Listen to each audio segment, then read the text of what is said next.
I'll try not to swear.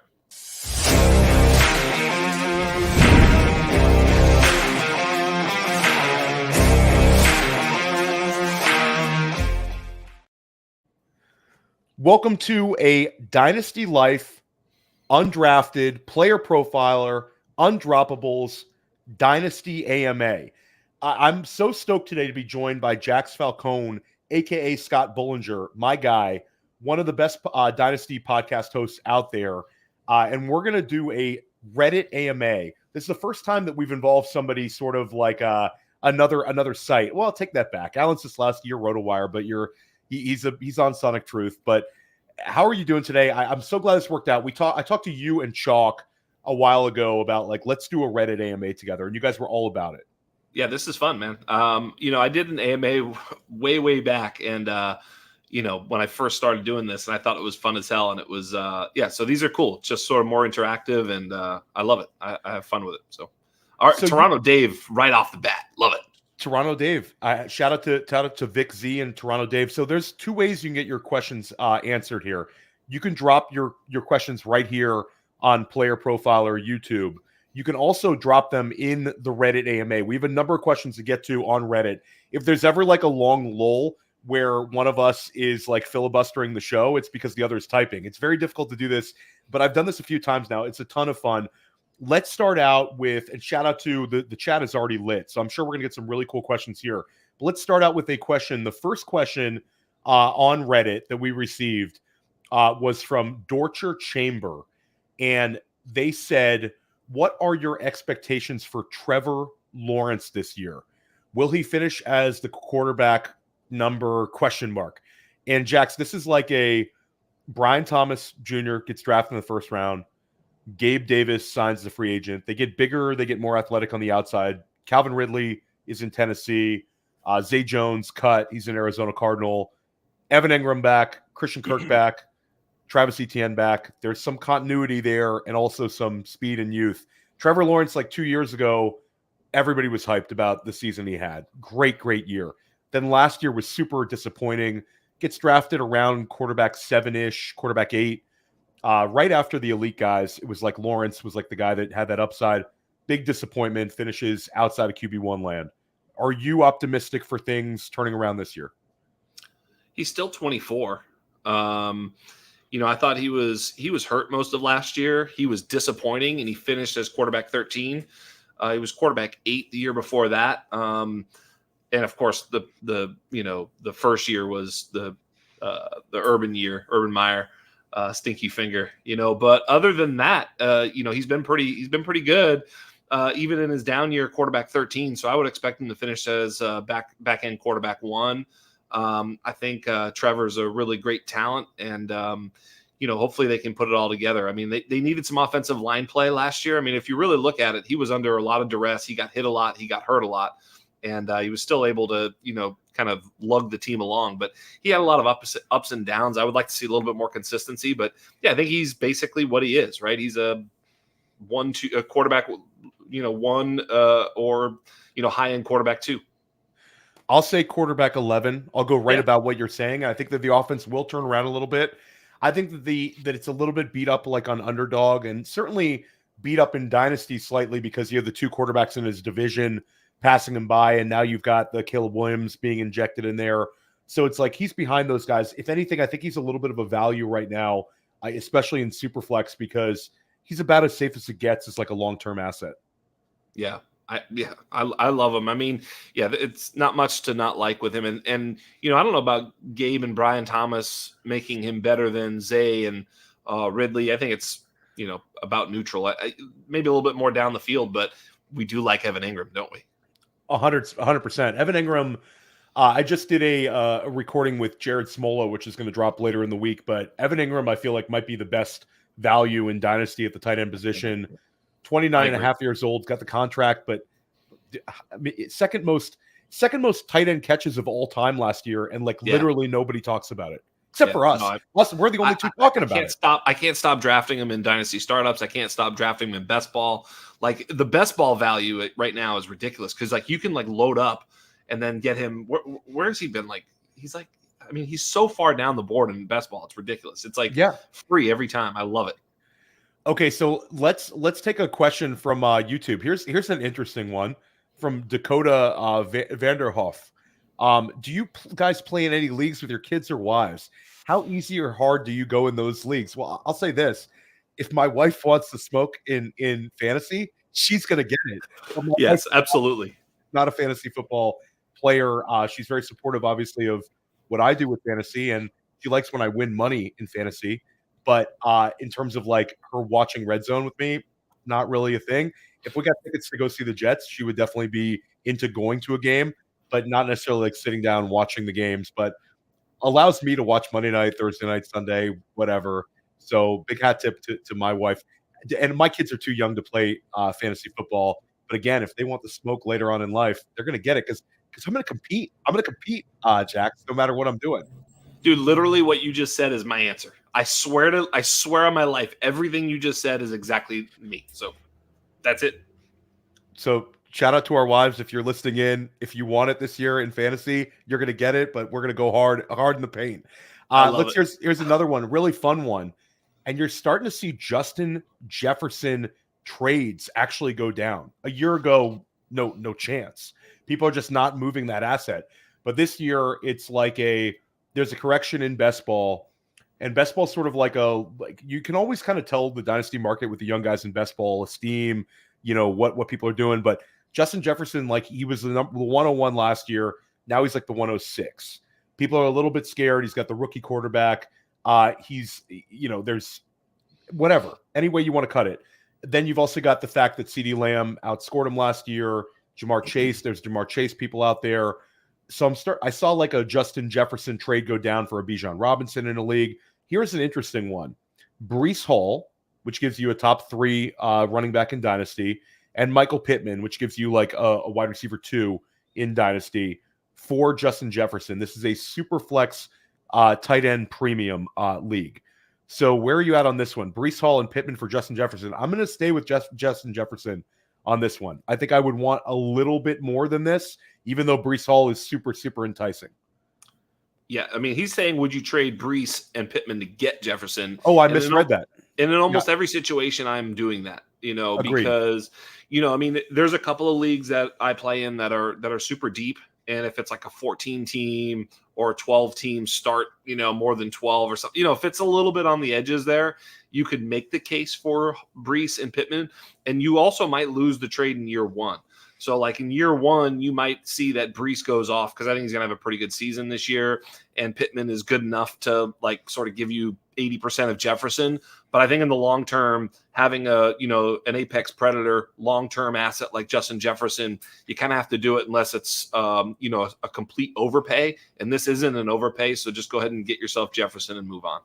Agreed. 100% agreed. I think it's Breece Hall is capable of giving you that year that you're like a little bit of regret with this, where he finishes his RB1 overall, and you're like, but long term, Jefferson will maintain, it's just the nature of the beast, wide receiver versus running back. Yeah. Then you've also got the fact that I don't think Michael Pittman burns you. I think he's a guy you're always happy to have, but he's not going to burn me. He's not going to give me like a top 5 wide receiver season. Let's take one more YouTube question. This one's super fun, and this is the kind of question we love.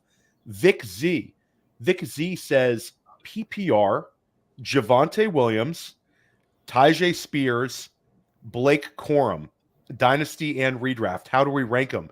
And this is like so many cop-outs. People will say it's like one big tier, but it's not a tier. We're going to give you who we think. Okay, I'll say, who would I like to have the most on my Dynasty roster? I'm going to probably go Blake Corum on this one. Just because I think that if he gets on the field, he's going to be the most useful and the most impactful of these guys. Pure talent, it's Tyjae Spears for me.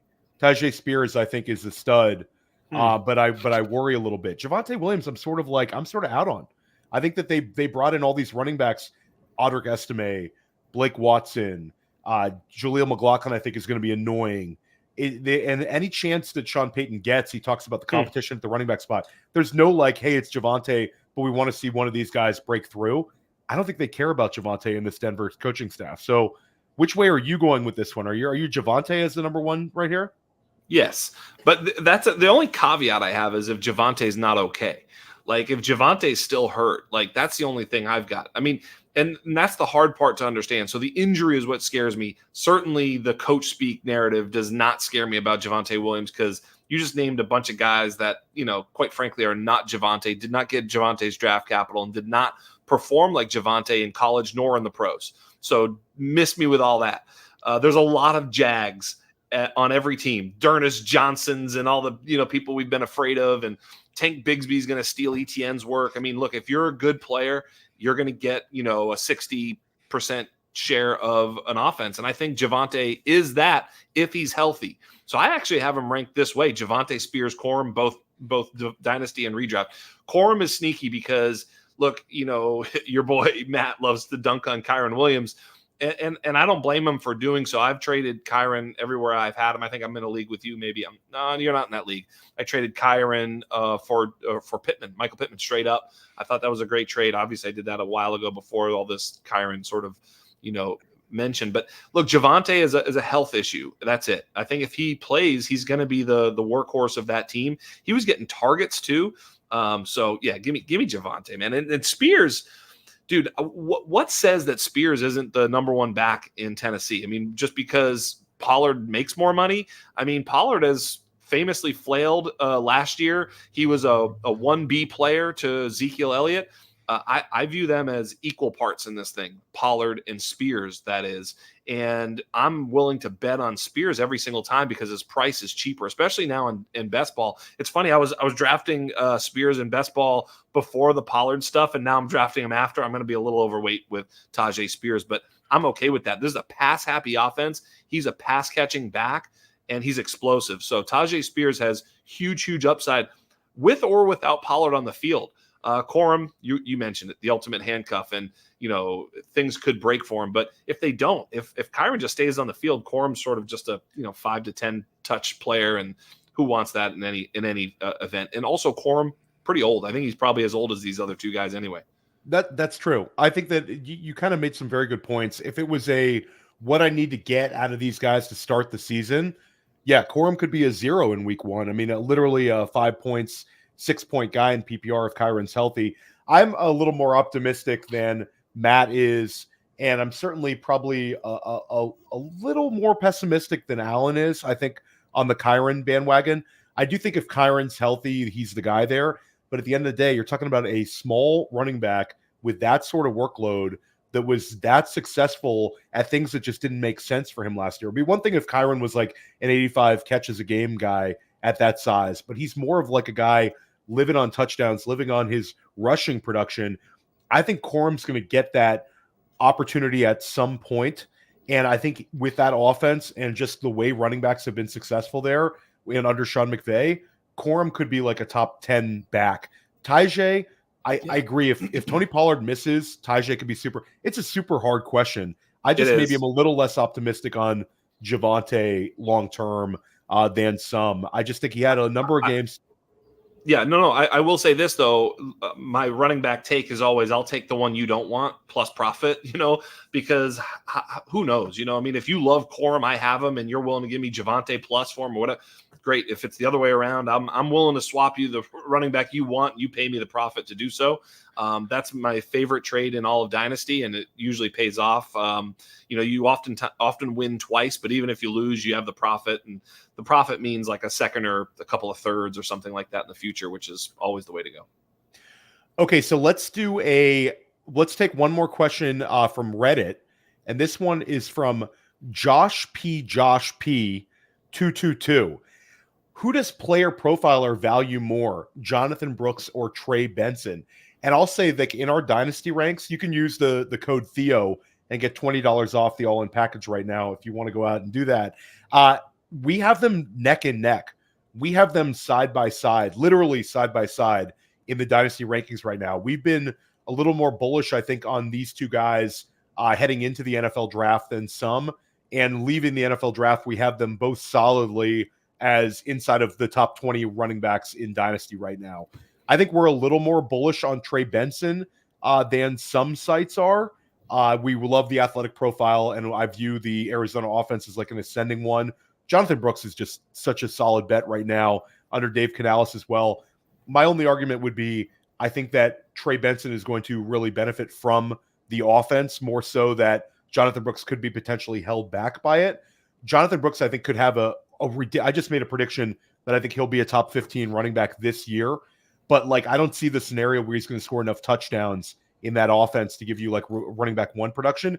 If James Conner gets injured, Trey Benson can be a top 8 running back this year in that offense. That offense could go in fuego, and he could have a tremendous season. So I think we love them both.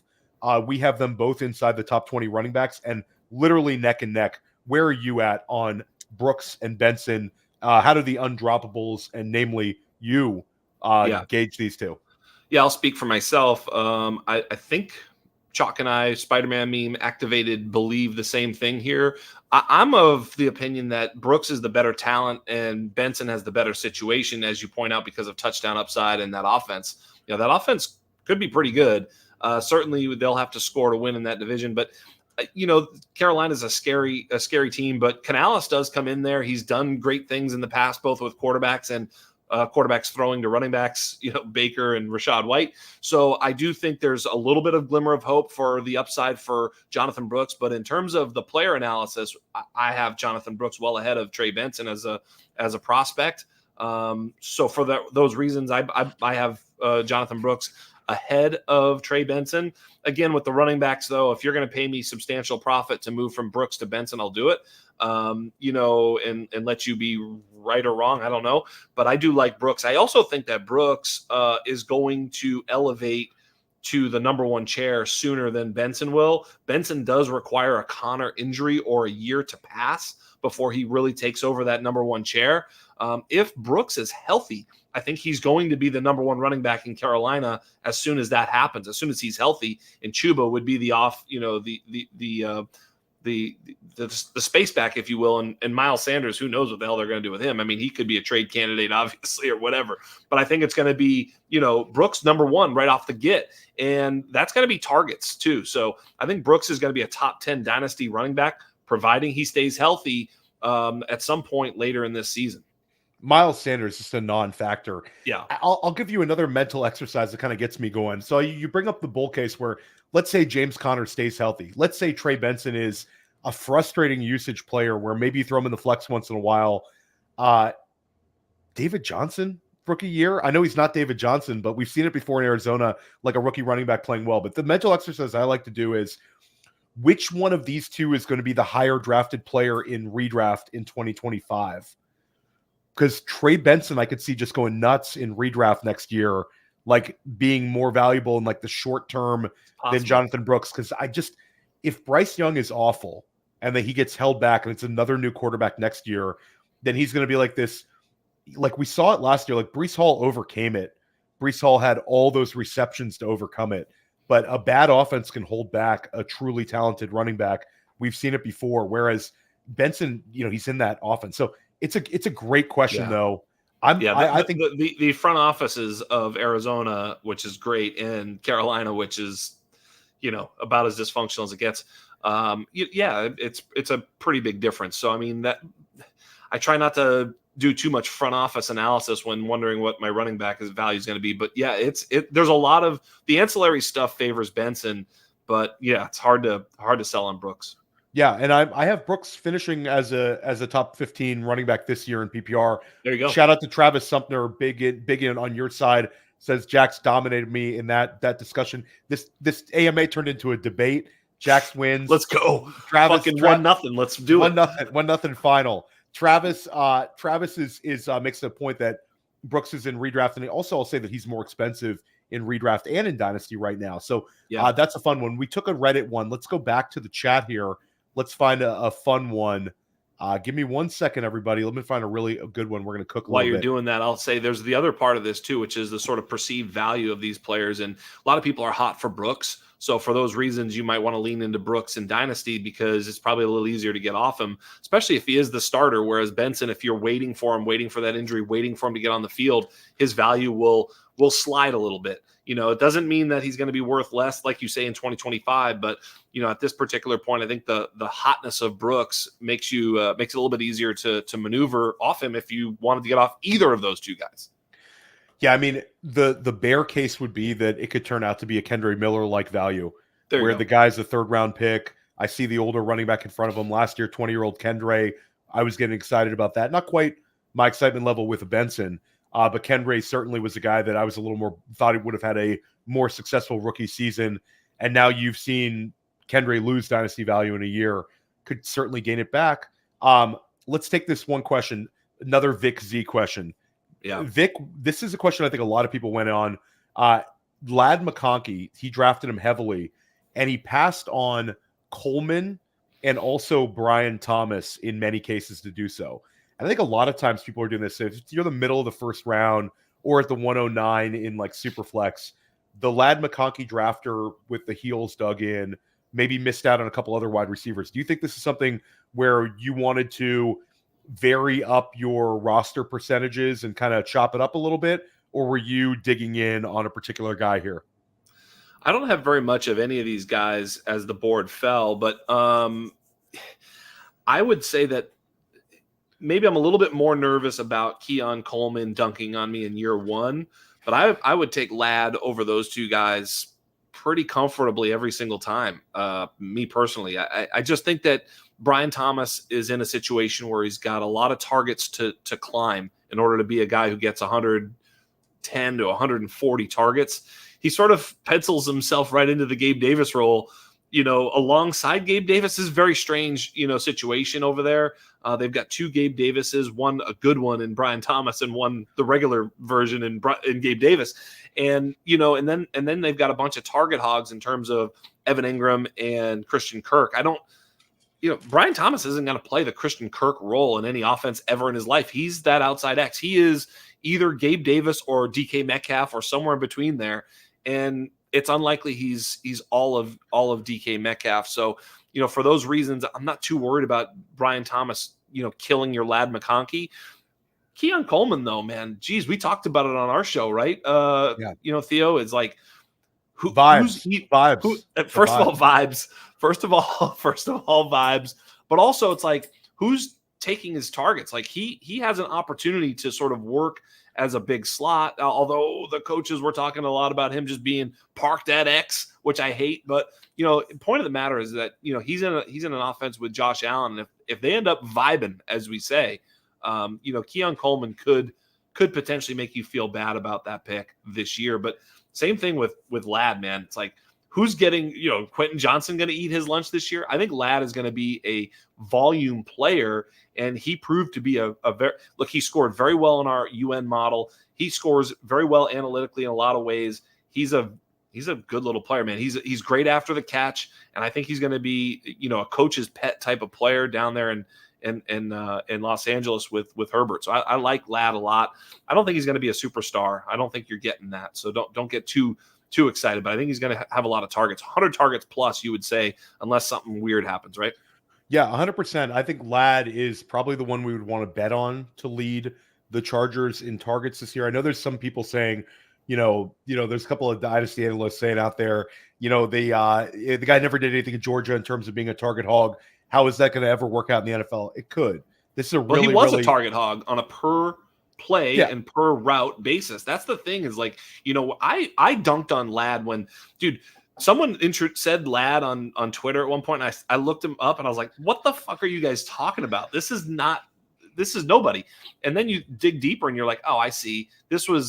Why didn't he play? There's a lot of things going on. So he's a little bit better player than we all realized just when we were box score scouting. So you got to dig a little deeper in Lad to understand he was number 3 in the class in missed tackles forced per reception behind Malik Neighbors and Malik Washington. So dude can make plays.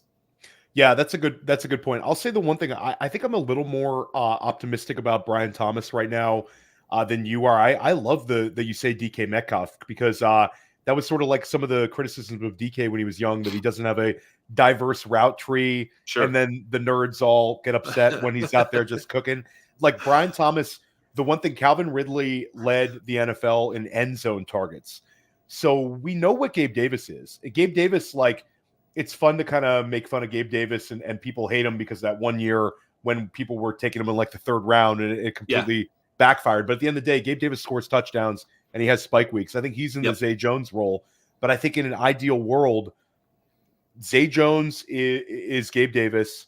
I think that you have Christian Kirk just sort of himself, a guy that never gets more than 130 targets, fine player, but a cap ceiling guy. Yeah. And Brian Thomas steps into that touchdown role, where I think Brian Thomas, incredible success in the SEC, and he, stepping into a kind of a solid role. We're both talking about Trevor Lawrence. I think that they want Brian Thomas to kind of be in that role. I'll say that I had to answer this question a couple times in context that people hate, but I think every dynasty roster is different. If I needed a locked-in starter and I needed somebody who was going to step in right away, Ladd McConkey. But if I had a better roster and I thought that I could kind of wait on a guy that could gain considerable value, I think Brian Thomas would have been my pick. So they were in sort of a tier for me, Ladd and Brian Thomas. I have probably a little more Brian Thomas. Yeah, than I'll Ladd say it this way too. I'll say it this way too, Theo. This might make sense. Like if it's a start 8, league, right, where there's like 2 wide receiver, 2 flex or something like that, and I'm already kind of loaded, just give me Brian Thomas. Let me see if I can hit lightning in a bottle. I'm almost never starting, that many receivers anyway. You know what I mean? Whereas if I'm, if it's a deep league, and I need someone to give me, 7 targets a week, and that's going to be super helpful. So it just kind of depends on the type of league that I'm in, maybe. But in general, I just prefer Ladd over Brian Thomas. But I'm not a hater by any stretch of the imagination. I see the ceiling with Brian Thomas, but he's got to really hit, because as you pointed out, the one trick pony, DJ Chark, gotta love it. Hey, Toronto, I mentioned him on my show, but I think Brian Thomas did run like over 60% of his routes were either goes or curls, basically. Here's a fun one from Dylan Gibson in the YouTube chat, and shout out to everybody watching on YouTube. We're gonna try to get to as many questions as possible. Yeah. We're going back and forth here, but the chat is lit. Smash the like button if you're enjoying this show. Dylan Gibson says, in terms of future pick equity in Superflex, would you add to Jaden Reed to get to George Pickens? I would say I would. I have George Pickens ahead of Jaden Reed slightly, but I'm not going to pay an exceptional amount over.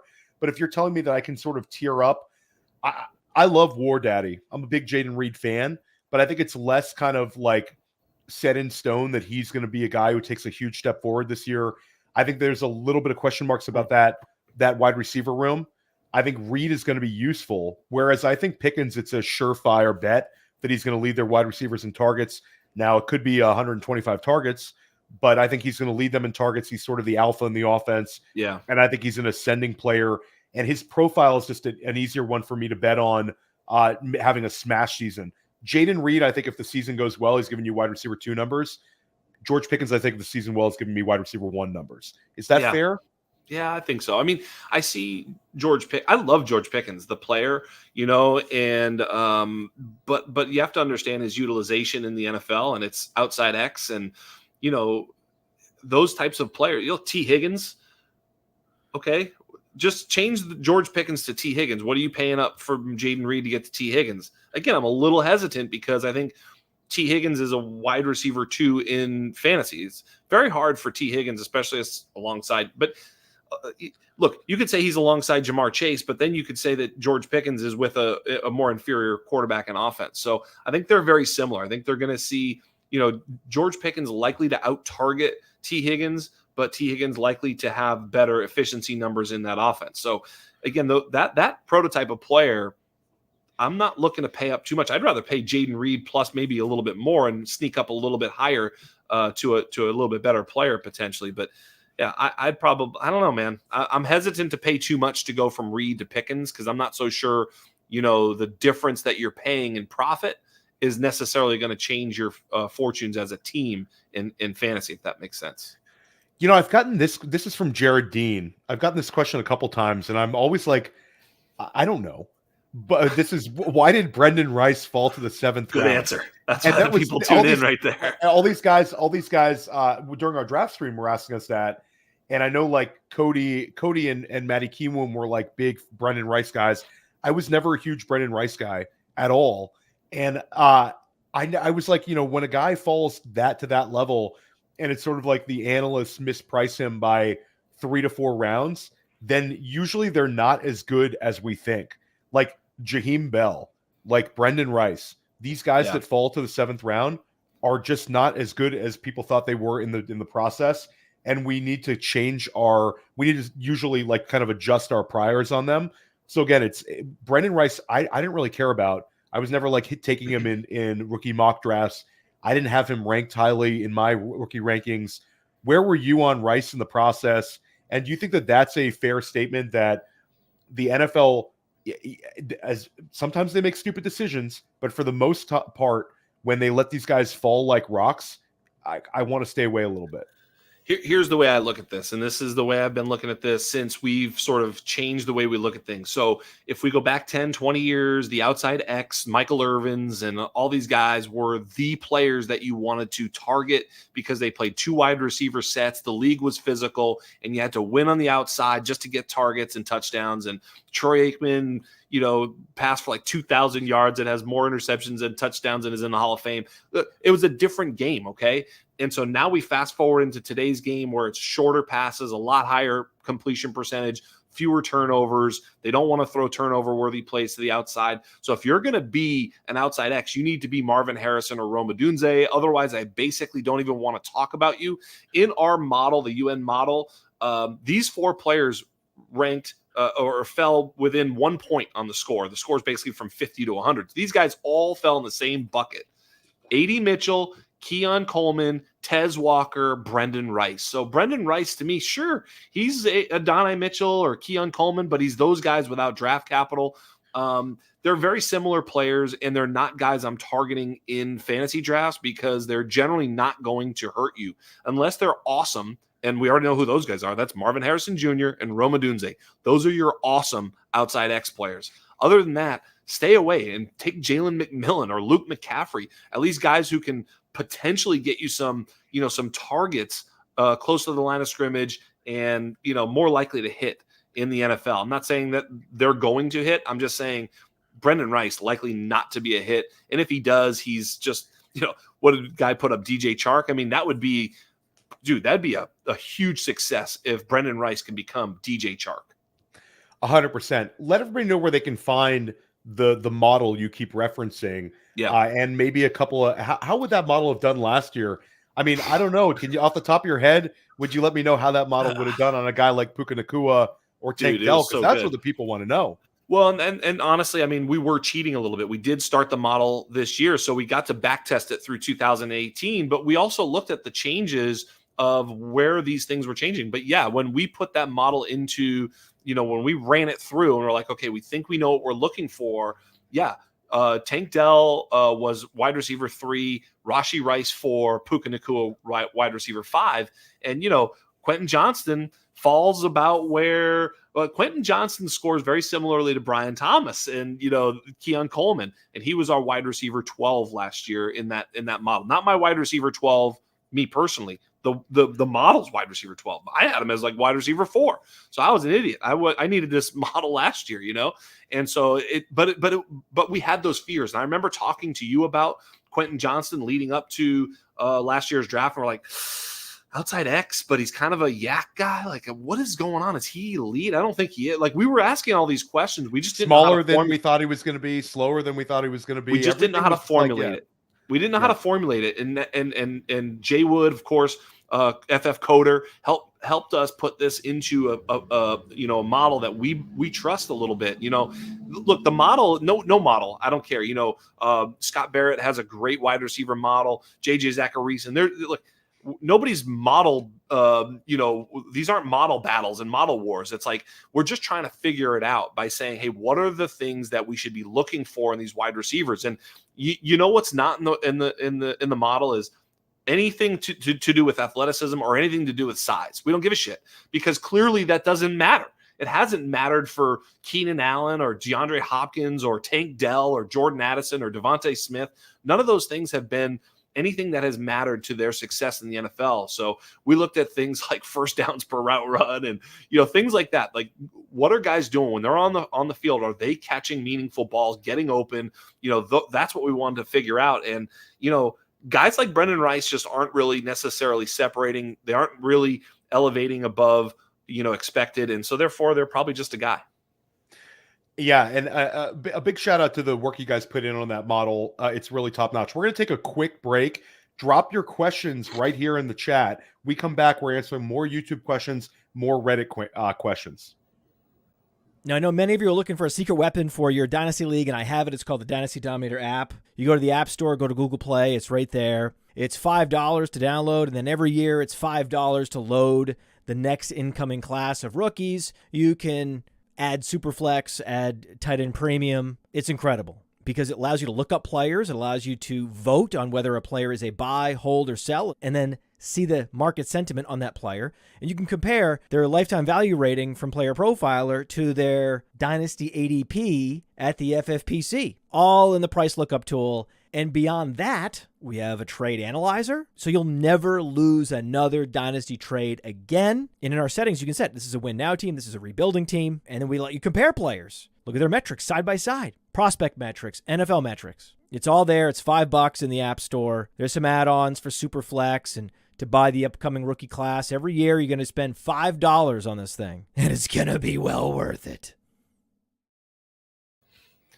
Theo Gremminger, Jax Falcone, a.k.a. Scott Boulnger, Dynasty Life, and the Undrafted getting together here doing a Reddit AMA. You've been crushing it with the Undrafted. Dynasty Life, you've been on many times in the streets. It's just awesome doing this one together today. And a big shout out to everything that the Undroppables does. We're very happy about our relationship that we have between Player Profiler and the Undroppables, doing a lot of cool stuff together, including this today. The YouTube just pure fun though. This is just pure fun. This is great. This is great. Like a hangout. Speaking of which, I'm gonna open a 9.5. Is that okay? Go ahead. It's only 9.5. It's 12. It's 12:40 on the West Coast. Go for it. Afternoon. It's an afternoon beverage. It's technically afternoon. The YouTube chat is super lit. If anybody's watching that's participating in the Reddit AMA, I'm going to answer all the questions. We're going to get to those, but let's take a couple more of these YouTube ones. Really fun one. David Ross. Can you rank these quarterbacks in Dynasty? Baker Mayfield, Deshaun Watson, Bo Nix, Bryce Young. I'll say it again one more time for the listening audience. Baker, Deshaun Watson, Bo Nix, Bryce Young. Who would be your favorite quarterback from this group?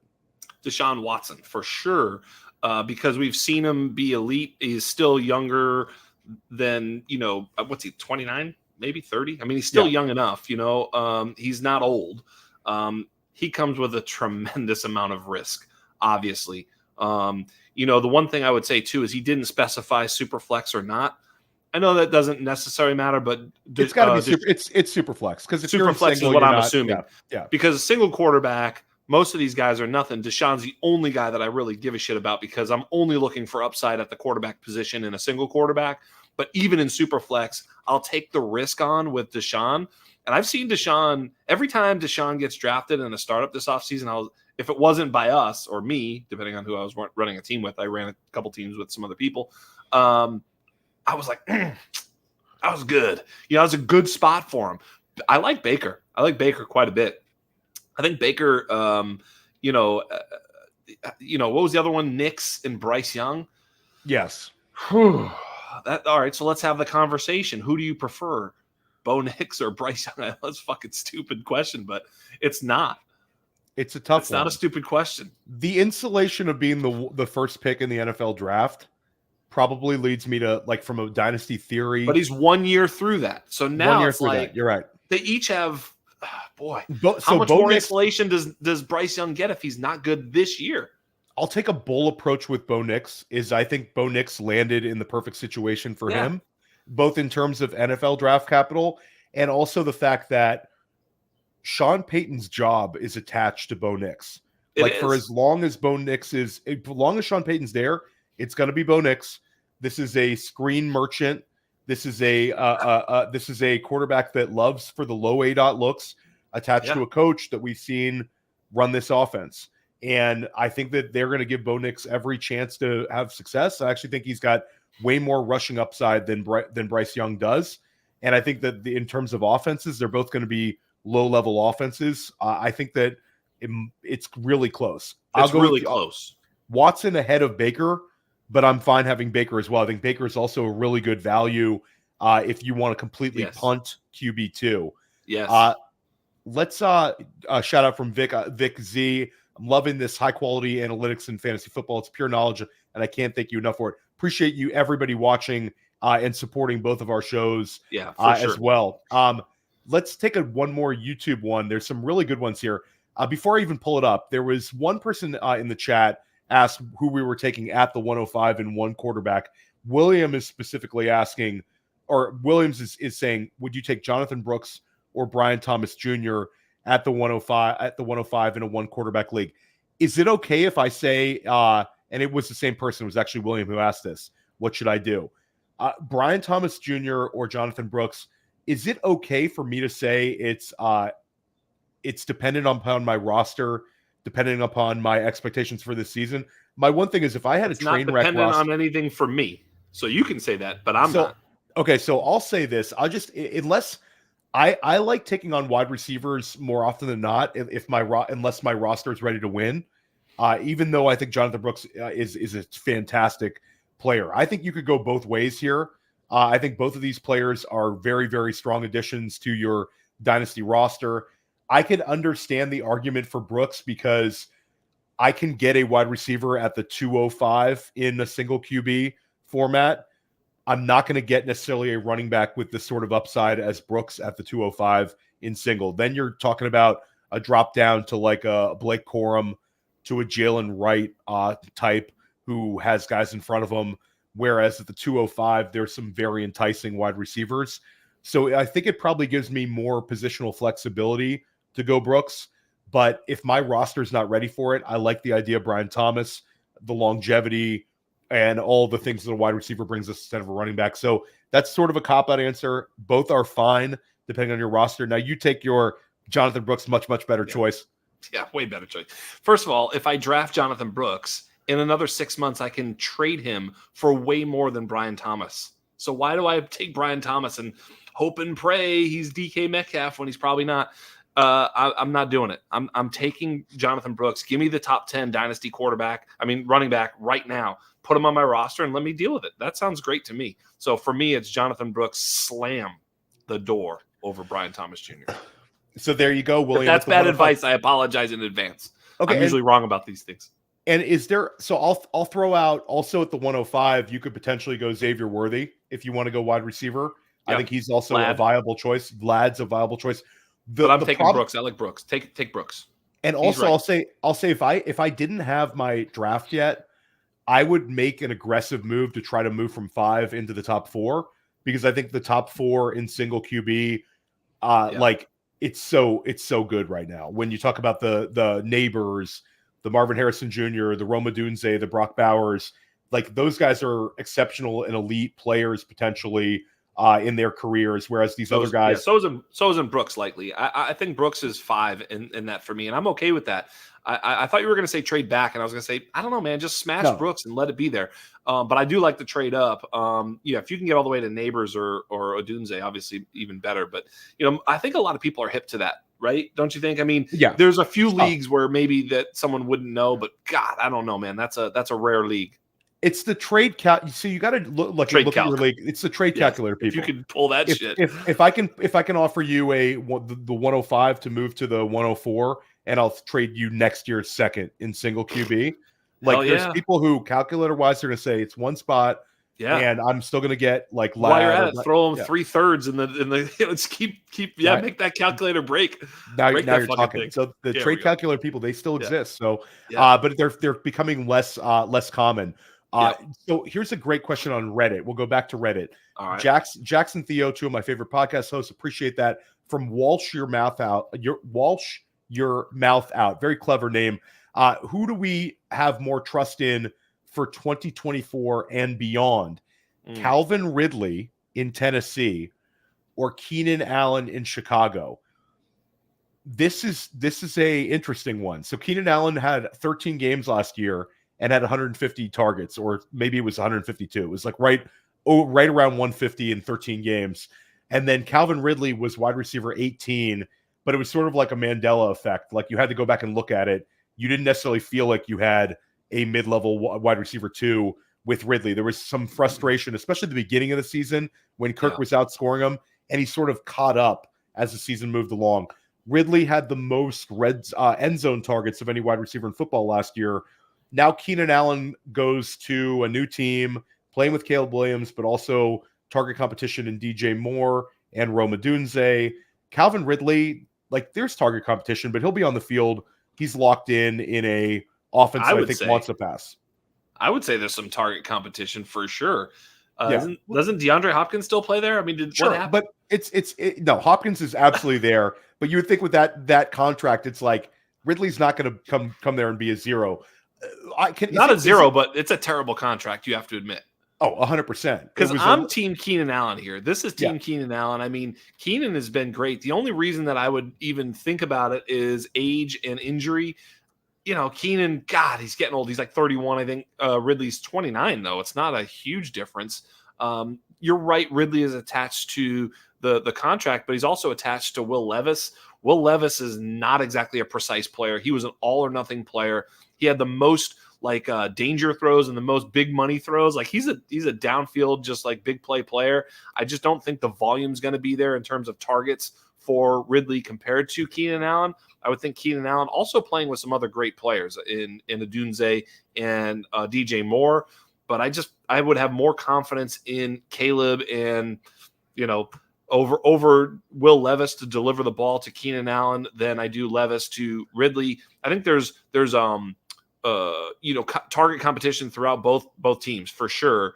But I just trust Keenan Allen over Ridley. So yeah. Yeah, and I've had a couple people make the DeAndre Hopkins is super valuable as a mercenary right now because he's a giveaway on a lot of dynasty teams. He's very good last year. Hopkins he's a tremendous player, and I think like we can use best ball markets to like find our trade targets oftentimes this time of year. And Hopkins is like forgotten. He's going well behind Ridley right now. I think that the answer is Keenan Allen, much safer floor. Ridley, I think a year from now could have more value just for the fact that I thought you were going to say could be out of the league. Sorry, I missed that. No, I mean, that would be a disaster after that contract.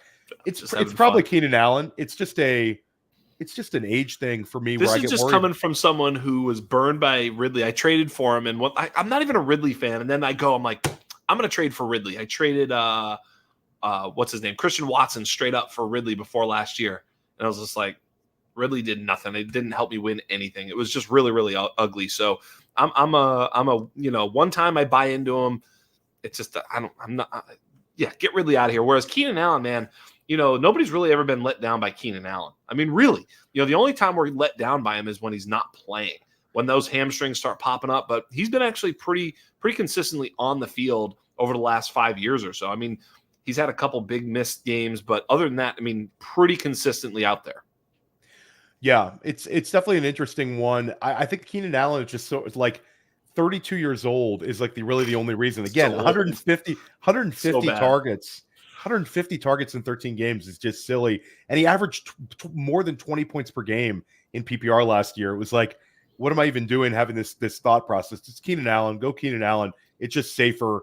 And with anytime we get to this sort of aged wide receiver, unless it's like the Tyreek Hill, right, the Mike Evans, then I'm a 1 year window anyway. So, but think about it. He was running a 4.7 out of college. I mean, he was never winning with athleticism. He was always winning with technique. Look, if he loses a step, does it matter? I don't know. If a tree falls in the wood, I just don't know if the Keenan Allen athleticism and that loss of a step that he's kind of lost a step, but it doesn't matter. Yeah, no, for sure. Let's go back to to another Reddit question. This is a really fun one from Bomb Squad 570. If you were doing a Superflex startup build and you kept missing out on all of the top quarterbacks, So you decided to go contrarian and wait on quarterback. Who is the furthest guy down your list that you would be okay with as your worst case scenario firewall QB1? And same question as your QB2 slot. I think this is a interesting one and a great question, and I love the term firewall QB1. Well, I'll let you take this one. This is a really super interesting one. I think for QB2, I would go if I was really punting it. QB2, you could make a case of taking like an Aaron Rodgers and hoping you get 2 years out of him and combine him with like somebody else that's pretty low ranked. I think that my favorite kind of QB2 punt is Baker Mayfield because he was a QB11 last year. I think he's locked in mid QB2 right now. And I think the market's not necessarily treating him like that.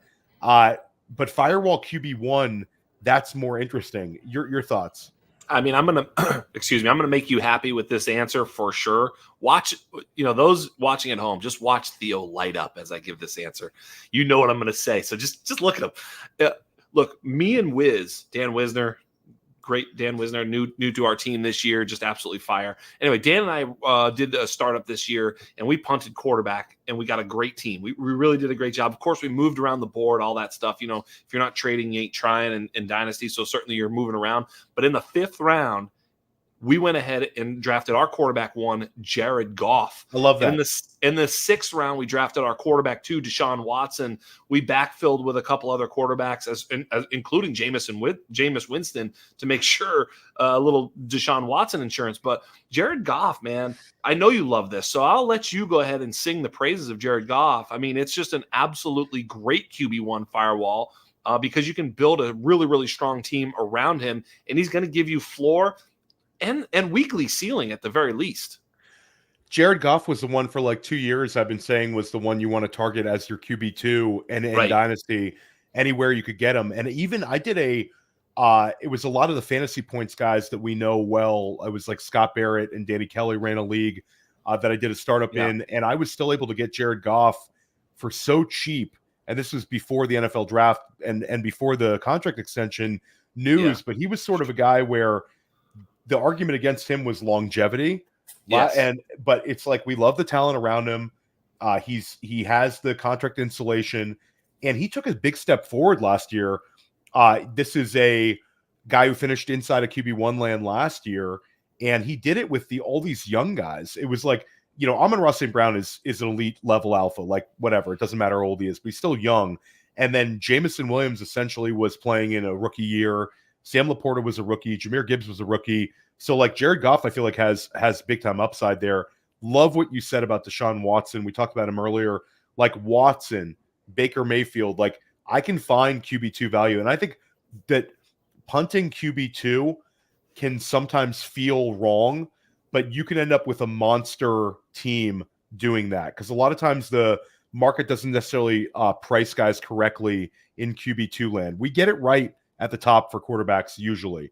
But when it comes to QB2s, like if we look at the QB2 values in startups from 2 years ago, last year, we can find a number of guys who were kind of overpriced and underpriced. It's just the lower you get, the more shakeup you see. I'll also say that I think right now, Matt Stafford, another interesting one. I can have a 2-year window out of Matt Stafford. You already, we talked about Puka Nacua at length. We talked about the running backs. Yes. Like Stafford played really well last year. Yeah. And I actually did that recently. I had a Jaden Daniels as my QB1, Matt Stafford as my QB2 in a startup, which I like the way that sort of turned out. Yeah, I love that. I definitely think that Matt Stafford's back there. Of course, he's injury, right? So with guys like that, we did draft Matt Stafford, I think, in another league. I did a number of startups, like 4 or 5 this offseason. And in one league, I did get Matt Stafford. And, of course, I was sure to draft Jimmy G later on. Because Jimmy G, if he's inserted into that lineup, he's not going to be Matt Stafford, but he's definitely going to be the sure starter and scoring you fantasy points on a weekly basis. He's going to be, he's rosterable and startable. He'll be a top 20, quarterback on a weekly basis. So absolutely got to backfill him with Jimmy G. That's a really, really fun question. And I'm always impressed by the questions we get on Dynasty Reddit. I don't get anything from saying this, but anybody who's really into Dynasty, it's a great place to find information. some cool articles, some cool people, participating in it. And certainly here, our community we have at Player Profiler in the YouTube comments, you guys are everybody here is just awesome. Let's try to take a couple more from the YouTube audience. There was a couple of really, really good ones. Let's find one more. Okay, there was one about the Wheaties box that I liked. It was which third round or later rookie could be. Okay, this is Go Jin. I love the way you put this, Go Jin. Which third to late round rookie has the best chance of being on the Wheaties box? I'll say in everything works out great. Which player could end up being a third round NFL draft pick that could end up being like an absolute rookie fantasy stud? Third to late round rookie. Yeah. So I'll say it's Marshawn Lloyd because of the quality of the offense. I talked about Trey Benson, but at the end of the day, Trey Benson's not going to be on the Wheaties box when he plays with Marvin Harrison Jr. In Arizona. It's always going to be sort of like if one player is like the absolute superstar, but Marshawn Lloyd, if he's really, really good, he overtakes Josh Jacobs. Like the fact that we have a little bit of question marks as to who the wide receiver one is there, maybe a little bit of ambiguity in terms of like the pecking order. Marshawn Lloyd could just be that guy. Like Green Bay fans, Lambeau leap in. Marshawn Lloyd has another Lambeau leap, and I think he's just a likable guy. We talked about the journey he had where his story's awesome. The guy goes from Delaware to Hyattsville, Maryland every day in high school to go get better competition. Goes from Middletown, Delaware to DeMatha Catholic, which is like one of the best high school programs in the country as a high school student. So it's an incredible dog in you to do that. It's like the path is awesome. Now he goes to a team where he's the RB2, but they are already talking him up. Like you talk about the vibes with Keon Coleman. Like there's vibes with Marshawn Lloyd. So Marshawn Lloyd, Wheaties box dart throw. Who's your Wheaties box dart throw? So the guy who unironically thinks he's the best wide receiver in this class is Javon Baker. I'm not betting on Javon Baker to just be good. I'm betting on Javon Baker to maybe flame out, but also if he's good, he's probably on the Wheaties box. That's the play with him. It's a very wide range of outcomes with Javon Baker. Had to transfer schools twice. Basically thinks he's the greatest player in every situation he's in. That's kind of what you need. That's the Antonio Brown model. A little hard to handle, but it thinks he's that good and will step on the field in New England. Unironically thinking he's absolutely the guy who should be getting the ball on every possession. So Javon Baker, Wheaties box. I love it. Javon Baker, very on brand for you at this point. Let's take one more Go Jin. Did you think I was going to say Kamani Vidal? No. Javon Baker's more on brand for you right now, and definitely the vibes right there. We love talking about the vibes, like guys coming out of OTAs with a lot of vibes. Not a lot of vibes with Kamani Vidal out of OTA. It doesn't mean anything. No, it doesn't mean anything. But it's still, we like to see it. If we were getting like the hype train going early, we'd feel great about it. We'd be talking about it right now. Go Jin. Another comment that Go Jin made is, what are some historical third and beyond rookie picks that outperform their ADP? Guys we never saw coming. I mean, we can name a ton of these guys, but I think like Puka Nacua is obviously a huge example. Stephon Diggs was a massive example. There was a guy that fell, and there was kind of weird concerns about him as a route runner. Obviously, the draft capital with Diggs, he crushed everybody with that one. A million running backs we could talk about with this one. I think Aaron Jones is interesting because Aaron Jones was a guy that like smart people were talking about at the time. The second running back drafted by Green Bay in that same class. And then we obviously was a little more effective, to say the least, than Jamal Williams in Green Bay. I mean, there's a million guys here, though. Brock Purdy, those people throwing a dart throw on a seventh round, a quarterback there are feeling pretty good about things. A couple guys that stand out to you in your mind that I'm not talking about. I mean, honestly, I think you hit a lot of them. I mean, Eckler obviously was undrafted, but Aaron Jones is a great one because we were higher on Aaron Jones than we were on Jamal Williams. Joe Williams and Jamal Williams. Actually, Joe Williams went to San Francisco. Shanahan was pounding the table for Joe Williams, if you remember correctly. But, amidst all that, we were really high on Aaron Jones, so that was a good one. Obviously, I'll say Tank Dell, too. I mean, Tank Dell was another one. Not nobody saw coming, though. The nobody saw coming is a tougher one. I'd have to go back and really think of a good one. I'd love that question. to prepare for. So I go back because nobody saw it coming. You have to remember how we sort of saw the class, and it takes some revisionist history to do so. I'd say Mark Andrews probably when we go back as the second tight end drafted on his team would be one.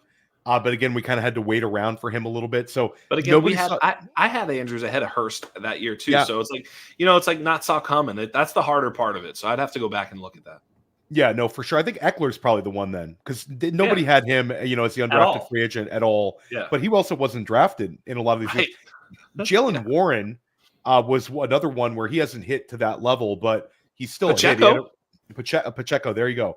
Pacheco was the guy, but he had a hive because JJ Zacharias did have a hive, was pumping him, so you had that hive. So shout out to JJ for his Isaiah Pacheco love. That's looking very smart now.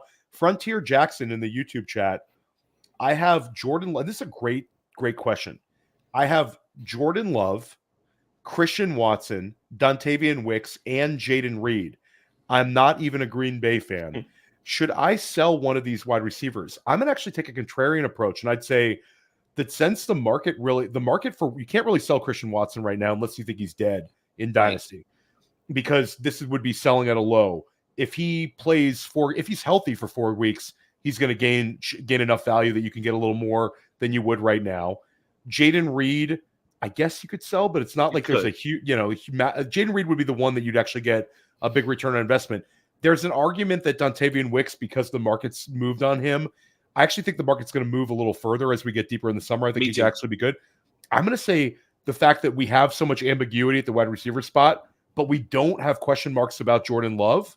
I think I think Jordan Love's good, like period good. Maybe you could take that differently. I'd say I'd hold them all because I think that I could end up with maybe two, like a wide receiver 2 and a wide receiver 3 out of this group, with a potential low end QB1. I think I'm holding them all, and I don't mind doing it. I agree. Because here's the thing: the market value on these guys is wrong. We just don't know how yet. Right there, you go. Right, we don't know how yet. So if you're going to make a play, you've got to make a play that you feel pretty confident in, because once you sell one, you could have sold the wrong one, and you're not necessarily. I would agree with you. If there was one that was like, Christian Watson was like the wide receiver 11 in Dynasty, I'd be like, well, fuck it. Maybe one of these other guys is the guy. Sell that, Bubba Bing. But really, they're all kind of in that, mid.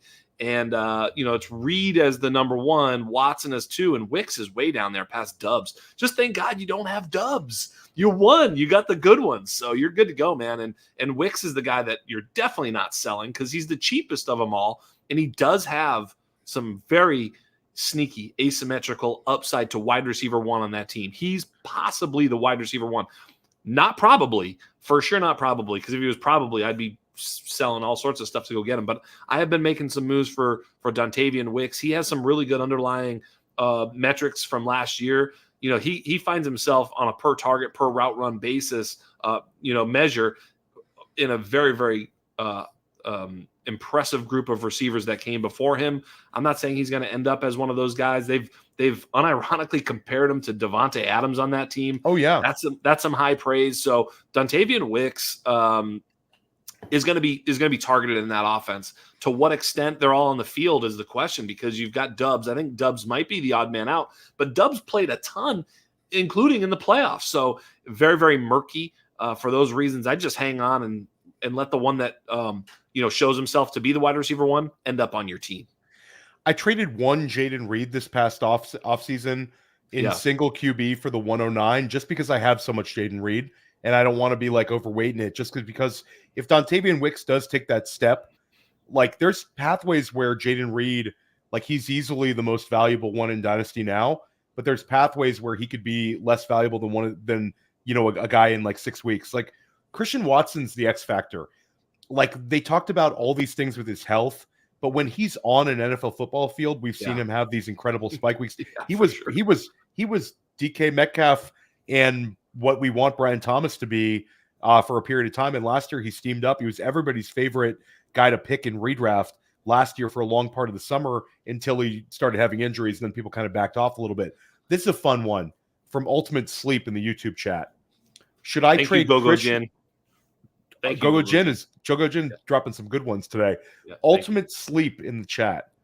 should I trade Christian McCaffrey, and this has got to be Superflex, for Justin Fields and Deebo? No.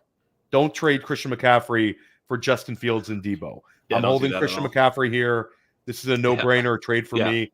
Deebo could be on a different team, and Deebo also, like, I feel like it's living on a prayer. Like, Deebo is going to be 29, but he might as well be 31. Like, Deebo, the way he plays, way he plays every time. Like, watching the 49ers, if you have George Kittle and Deebo Samuel on your dynasty rosters, every time they have the ball, you worry. And Deebo also, like old guys translating to production. I think of like Devonta Adams, 169 or more targets for 3 straight years. You talked about Keenan Allen, who's 32, but we all agree he's going to be, wide receiver 3 or better this year, 150 targets last year. Deebo's had 1 year with more than like 95 targets in his whole career. His game doesn't make sense. So like this is the way to play. This is the way to play McCaffrey. First of all, McCaffrey's either one of two things. He's either the guy helping you win money, right? Meaning he's in your fucking lineup and you're a good team competing this year, and he's older. You have a short runway, potentially maybe 1, 2, 3 years would be amazing. I mean, if you could sign up for 3 years, you'd pay the money right now. But point of the matter is, it doesn't even matter. You just want the 1 year of dope wide receiver 1 overall production if you can get it from him. Top 3 running back in 2024, or you're not good enough and you're trading them for future picks. I mean, you're trying to get as many first-round picks from a contender as you possibly can after McCaffrey goes nuts. And those are the 2 ways you play it. That's it. And if you can get a couple picks plus a couple of young players, Dontavian Wick-style players, that's what you'll do. But, if you're a strict rebuilder right now and you're holding McCaffrey, you can wait. Be patient. Chalk just put out a tweet recently talking about patience. Timing is everything. Right now, the price for Christian McCaffrey isn't as high as when he scores fucking 4 touchdowns in week 1. That's when his price goes up. That's when you sell him. Yeah, and I think you make an argument for, if you're looking to get out of a Tyreek Hill, you're looking to get out of a Christian McCaffrey. Even if I'm looking to get out of a Travis Kelce, for that matter, is let them show themselves and let people have to watch them every single week in like whatever site they follow, hopefully Player Profiler weekly rankings, and say, wow, I could get this week's tight end 2 overall. I get this week's running back 1, instead of like you could get this year's tight end 9 in Dynasty or something like that. Right. Yeah. So the one comment, Travis Sumter in the YouTube chat was talking about Troy Franklin in some capacity. So I just thought it would be a nice segue to talk a little bit about your model and what your model thinks of Troy Franklin. The difference between the Undroppables and Player Profiler, the Undroppables is a Troy Franklin family. All right, pal? You guys can go suck it. We are a Troy Franklin organization. Look, at the end of the day, he's a 4th-round pick. I'm not super heavy into investing into 4th-round wide receivers. I will say that openly and honestly. I don't know. It's crazy, Theo, because I am a dynasty analyst pre and post having this stupid model, right? And before, I'm not sure how I would have viewed Franklin's fall from grace here. I really don't. I can't tell you. I can just tell you that despite his fall from grace, he's scoring in the model a lot like guys like Tank Dell and Amon-Ra did, right? Guys who fell a little bit, but we still believe that they were good based on the analytics. So Troy Franklin, absolutely, just on that alone, is a guy that I'd be buying in on. The fact that he scores very, very well in our model, which has been performed very, very well historically, and 2, the narratives around this guy are strong as well. I mean, he follows his college quarterback, the check down king, as you point him, a screen king. But the fact of the matter is that Troy Franklin had a 12-yard ADOT for most of his career playing with Bo Nix. So when he did throw it down the field, he did so successfully, efficiently to Troy Franklin. So Troy Franklin now goes to that spot. You got to imagine they're going to have some rapport. You got to imagine that at this particular point, if he's going to get a shot, there was almost no better landing spot. I mean, there's maybe a couple, but this spot is good for him. The analytics are good for him. The draft capital sucks. There's no doubt about that. That was a huge, huge hit to the Troy Franklin family over here at the Undroppables. But at the end of the day, we're still taking shots on him at his price. So, yeah, he's absolutely a possibility. He's my most owned wide receiver. I think I'm at about a 25% share with him, and I'm okay with it because I'm paying only a late second. I know you said, well, yeah, that's the problem I have. I have to pay a late second. You're paying a late second for a guy with a real ceiling. and I would pay that every single day. I took a couple of Troy Franklin shares to catch up after the model, but not a lot. Wow. But I will say I'm not going to get I'm not completely shut out. And I'll say we talk a little bit about vibes. That's funny. Like I always think like this is something where we'll be able to track it in a couple of years, but you have like the social media hype machine of all these teams. Yeah. A little social media hype machine on Troy Franklin right now in the Denver organization. Is that I don't know right? if they want a little hype. I'll send you what I saw. Here's a good one from Jamie Parag, definitely an active person on our show chats. Jamie says, who's a player that's going way too early in Dynasty Startups right now? I'll say one who I saw recently going pretty high, and it's one that I have some of, but I'm like, I don't necessarily think that I love them at cost because I feel like they're at a tier where I would prefer sort of tiering up or tiering down is Chris Olave, the player I like, but I feel like it's a little bit of in single QB, you're still seeing him like mid-second. And I just feel like you've seen it now for 2 years. He's a very good player. He's got some quarterback concerns. I think I'd probably rather have Drake London right now. And there's some startups where I'm getting Drake London for cheaper. There's also an argument to be made that a guy like Rome Odunze, if I'm looking at a long-term outlook, Rome Odunze is attached to Caleb Williams.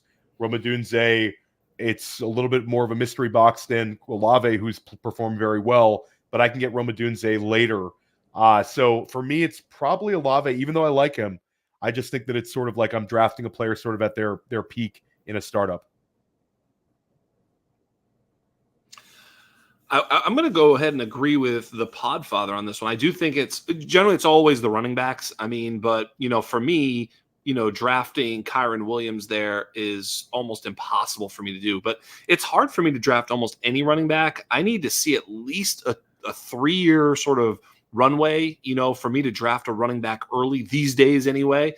Back in the day, it was always, we would just draft, running backs, willy-nilly to start dynasty drafts. But I think those days have changed, especially considering how the game has changed. But yeah, that's one. I don't know if I have any others. I'm trying to look here as I kind of scroll through. I think Jordan Love is a little bit, jumped the shark at, he's player 16, early second round pick. I'd go ahead and I'd rather have, Jared Goff and, Garrett Wilson than Jordan Love and whatever shit, I'm going to get near Jared Goff back there. It's a second tier, wide receiver. So for me, I'd rather start to fade some of those quarterbacks, maybe even Purdy a little bit.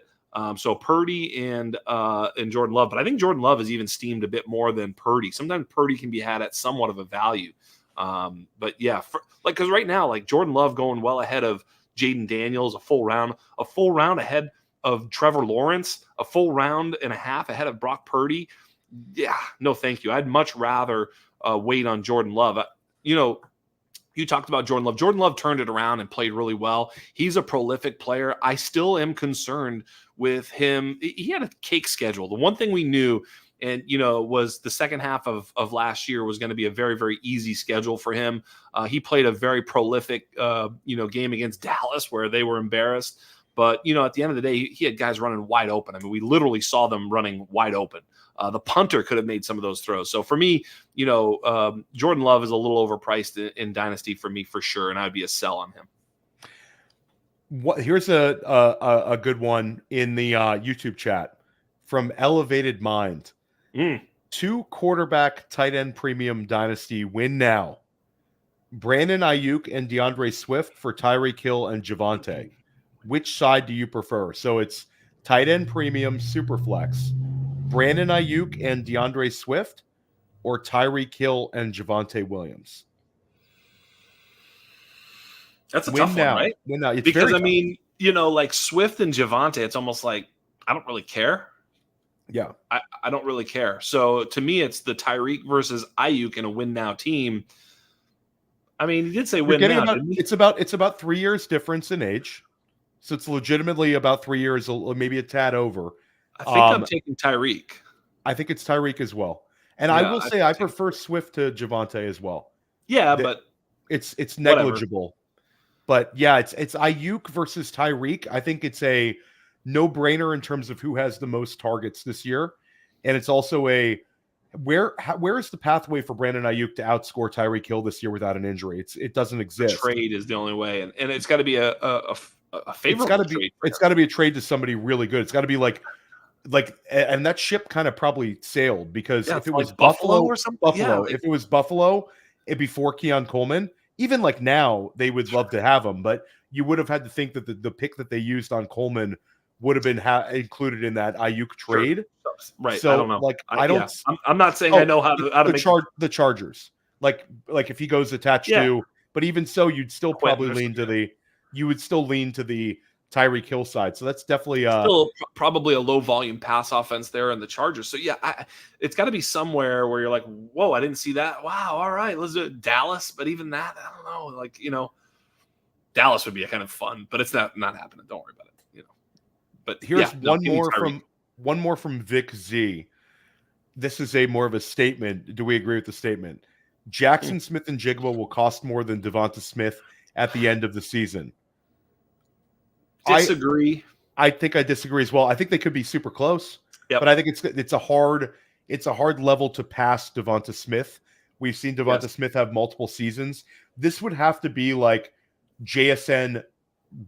Absolutely. First of all, JSN has to outscore Devonta Smith for this scenario. It cannot simply be them both being like 15 points per game. It's going to have to be like JSN outscores DK Metcalf considerably. He's the big winner of the Ryan Grubb, new offense. Javonte goes to like 16.5 points per game. And we see a further gap between AJ Brown and Devonta Smith. Maybe Devonta Smith doesn't see more targets with Kellen Moore, and Saquon becomes a much bigger part of the offense. And it's going to have to be like JSN outscoring Devonta Smith considerably because Devonta's pretty locked in. Like he's going to be a mid wide receiver 2 next year. I know he slipped on underdog a little bit. He's like low end wide receiver 2, but end of the day, Devonta's really locked in, and he's a guy that we've seen impact fantasy seasons for multiple years in his career. Yeah. I do think that JSN is undervalued right now, though, on almost every format. I've been taking him in underdog. It's like he's like available in the 80s sometimes. It's like, what are we doing? Like, I mean, super low. He does have some bodies to climb, but Tyler Lockett is definitely starting to get to a point where at some point he just won't be good anymore. I don't know if we're there yet. I don't know when we get there, but Father Time is undefeated. So let's take one more question from the Reddit chat, and then we're gonna sign out this YouTube broadcast, and we're gonna actually get to these Reddit questions because they have piled up for sure. Shout out to everybody just supporting this on Reddit. We will get to your questions, no doubt. I'm gonna get to every single one, but let's take one more here.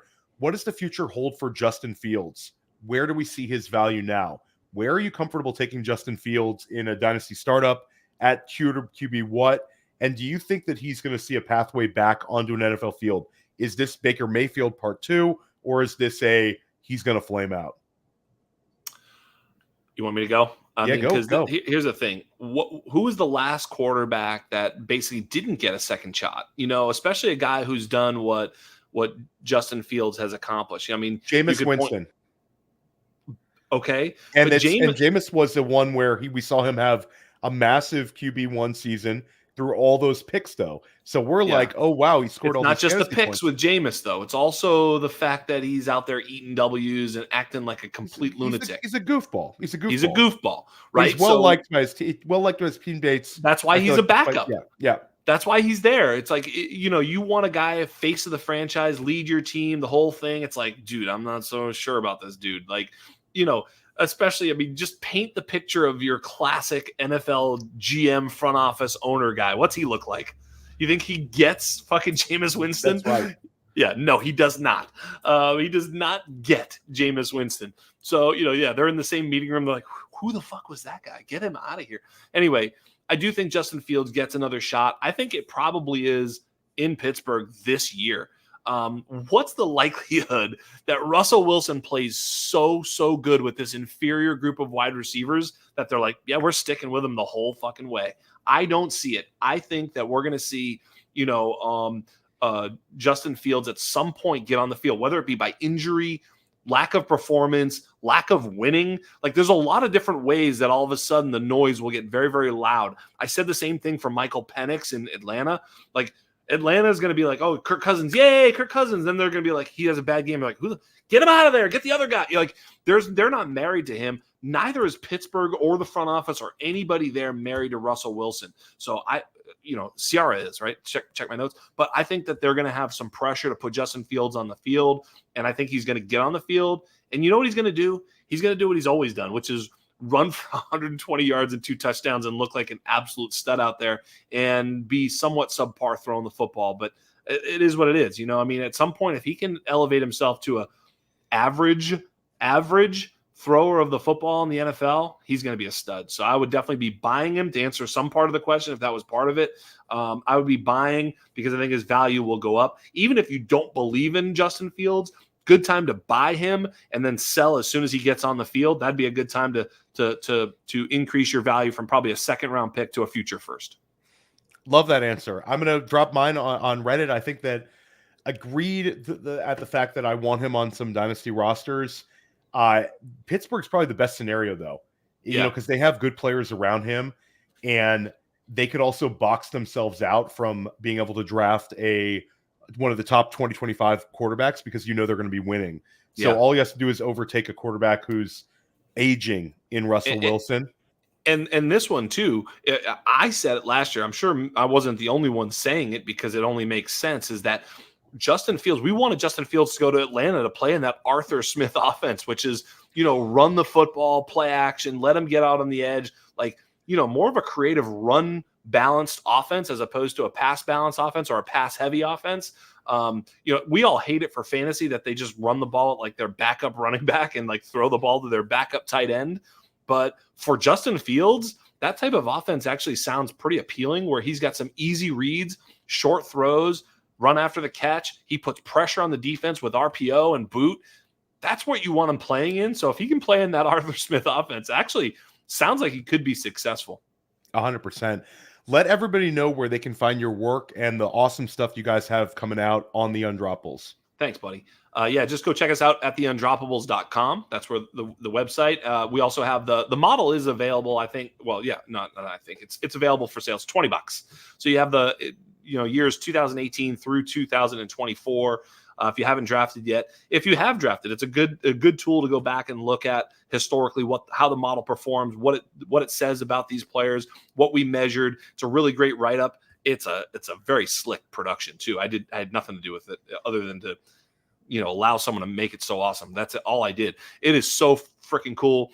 You can find me on Twitter at Dino Game Theory. You can find the podcast everywhere podcasts are found. It is called The Undrafted. Just search us up at The Undroppables because all of our stuff is over at The Undroppables everywhere you can find it. Yeah, definitely check out The Undroppables. Some very cool stuff on that site. A big shout out to Chalk, Tommy Moe, all the cool people you have involved over there.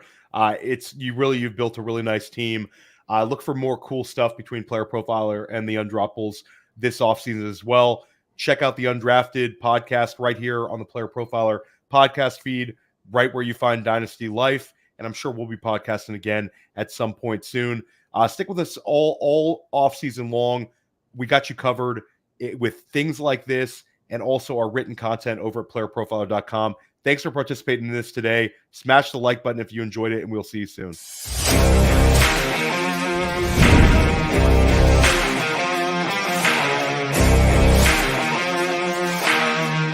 From the Podfather to you, I deeply appreciate you tuning in. And many ask, what can I do? What can I do to help support the hosts, the research they do, the production costs? Go to playerprofiler.com, Dynasty Deluxe, World Famous Draft Kit, Rankings, DFS Dominator, and of course, data analysis. Subscribe to any one of those, and you support all of us and take Player Profiler to the moon.